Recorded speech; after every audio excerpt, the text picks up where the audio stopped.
Bagga Malim. Magandang hapon. Nandito pa rin tayo sa US. Nag-break.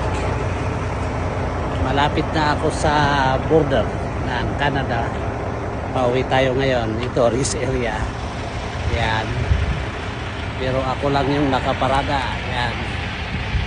Kung makikita natin sana guys yung mga bundok, ang gandang tignan kasi nag-iiba na yung kulay ng mga dahon nila. So malamig na rin dito sa US. Ibig sabihin yan malapit na ang winter. So rara-tara tayo ngayon punta ng Canada. So mga ilang labang isang oras na sa Canada tayo. So yan muna. Magandang hapon. Natapos na tayong mag check ng truck.